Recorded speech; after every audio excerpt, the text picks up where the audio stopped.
Welcome back, TCG Squad. Legends of the Force is here, and pre-release is about to begin.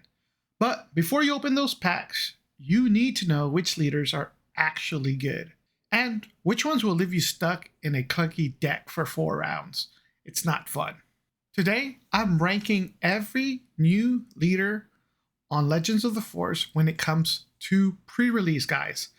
This format is random. You won't get the best cards. You won't have any legendaries at times.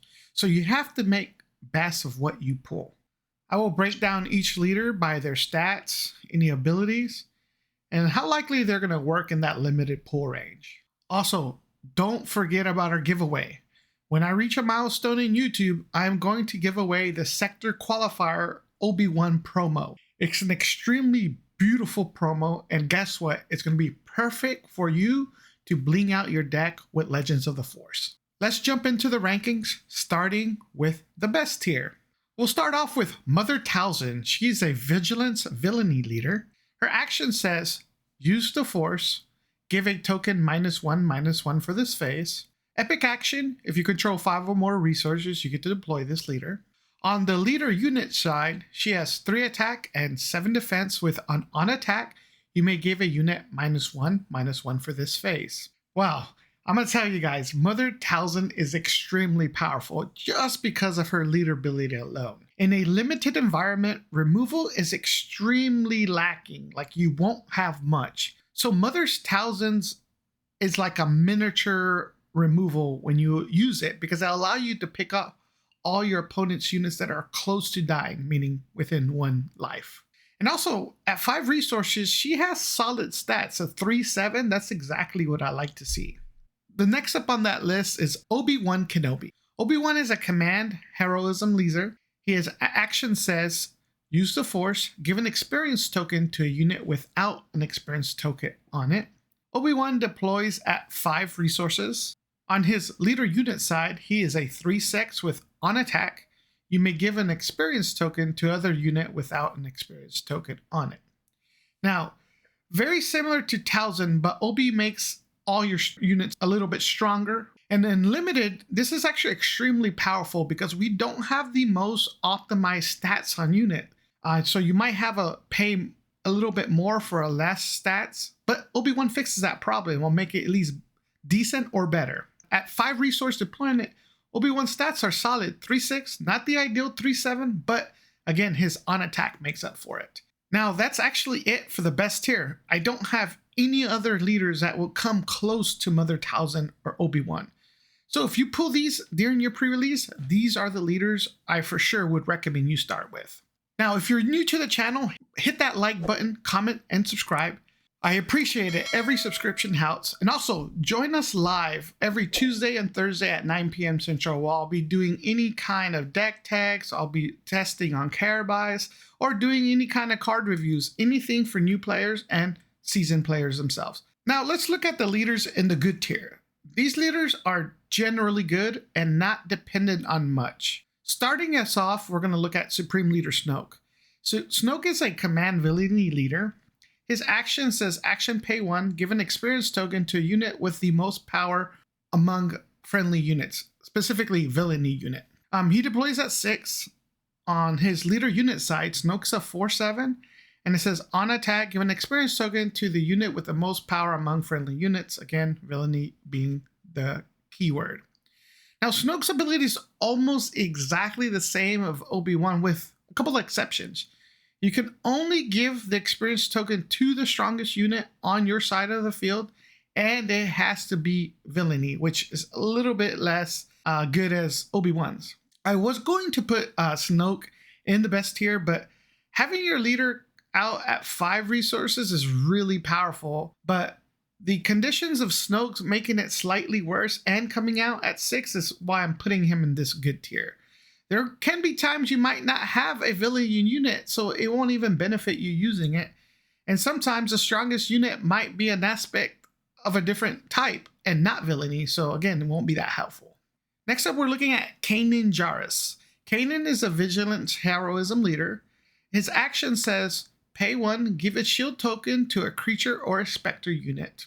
He deploys at 6 resources. On his leader unit side, Kanan is a 3/6, has a shield, and has a passive that says, while you control another creature or specter unit, this unit gets +2/+2. This one is very interesting. Legends of the Force has a good amount of creatures, so you'll have the ability to turn on Kanan's ability fairly often. If you have Ezra in your pool, then Kanan and Ezra combo is disgusting and extremely powerful.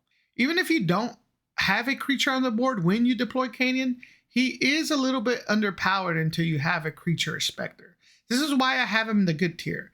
If he was a 5/6 at 6 deploy, then I would auto include him in the best tier. But unfortunately, he's not. That's his limitation. You have to have creatures, and you might not always have the best creature pool, but you will have creatures. And lastly, on this tier, we have Qui-Gon Jinn. So Qui-Gon is a cunning heroism leader.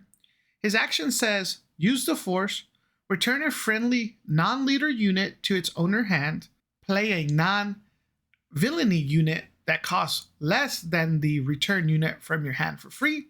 Qui-Gon deploys at 6 resources. On his leader unit side, he is a 4/7 with a passive that says, when this unit completes an attack, you may return a friendly non-leader unit to its owner's hand. Play a non-villainy unit that costs less than the returned unit from your hand. Qui-Gon's ability is interesting. I found it works best by bouncing a Sentinel or really powerful unit that's about to die. Bounce it back to your hand and play another unit in its place. This allows you to keep that bomb unit in your hand and use it again. Trying to figure out when to do this can be difficult, but when you can do it, it does change the course of the game. Qui-Gon also has decent stats on his deploy side, but getting him out at 6 resources can be difficult to stabilize the board if your opponent was pumping out damage. Overall, Qui-Gon's not bad. Now that wraps up the good tier. What are your thoughts? Am I wrong? Let me know in the comments. Now we're going to talk about the maybe tier. The maybe tier is all about what you pulled. And sometimes it can make that leader work really good, but the reality of that happen is extremely low in this limited environment. So the leaders that we have in the maybe tier are Kylo Ren, Barriss O'Free, Grand Inquisitor, Cal Cactus, Third Sister, Darth Maul, Avar Kriss, and Kit Fisto. All these leaders are in the maybe tier because it really depends on your pull. Kylo Ren can be extremely powerful if you can pull upgrades that make him immediately powerful and cannot die to removal. But in my testing, I may get like 2 upgrades max from an entire sealed pool. Avar Kriss is extremely powerful, but you need to get 9 resources out in order to deploy her. In sealed, you can get to that resource point, but it might be close to your death. And if your opponent has put you in check and you don't have a board wipe, it is GG. Kit Fisto is another leader that would be extremely powerful if he had a little bit more attack. But for pre-release, Kit Fisto is really dependent on Jedis in order to turn on his action ability and his on-attack ability. If you can get a good amount of Jedis, then he will be really good. But again, it's very difficult to get a lot of Jedis in this format. So in a nutshell, the maybe tier really depends on what you pull. So I would try to stay away from these unless you got the cards and make these leaders good. Now we're moving on to the no tier. These are the leaders you just avoid. They are not good and just skip them and look at another leader. The leaders on the no tier, I would say Ahsoka Tano, Morgan Elsbeth, Darth Revan, Anakin Skywalker, and Rey. Now, some of y'all might hate me. I know. Revan, everyone was excited about him. So was I. The Revan Showcase is extremely awesome, but you just can't play him at your pre-release. Revan is villainy only, and with your base, you're only have only one other aspect. I doubt you'll be able to even fill a 30 dark card deck on those 2 aspects. You will need to add cards out of aspects, and they will be strictly resource-only cards. This is really bad. Anakin Skywalker is in the exact same boat as Revan. It's just not the format he's in. Sorry, don't use him. He's bad. Now, let's talk about Rey. Rey's ability is really bad for this format. Events and removal is extremely limited for this format, so having a non-unit force card, which is basically a non-force event and upgrades, then you can use the ability. Again, won't happen much in my testing. I haven't seen it. Also, she deploys at 7 resources, where you have leaders like Towson and Obi that can actually deploy at 5 and can put a lot of damage before you can get her on the board. Not to mention, when she is deployed, her deployed ability is also really bad. Most times, I don't think it will help you out. Despite that she has good stacks on her deploy turn, I don't think it would be enough to stabilize the game and win when your opponent is close to putting you in check. So that kind of wraps up the note here. So if you're going to a pre-release this week, the leaders you should be playing or you should try to focus on. At the very top, we have Mother Towson and Obi-Wan. Now, if you don't pull these 2 leaders or have a decent pull with these 2 leaders, then I would recommend the following leaders. I would say Snoke, Kanan Jarrus, and Qui-Gon Jinn. I would love to know your thoughts. Let me know in the comments. And don't forget, hit that subscribe button. It helps the channel out a lot. And guess what? It doesn't even cost you a thing. And I would really appreciate it.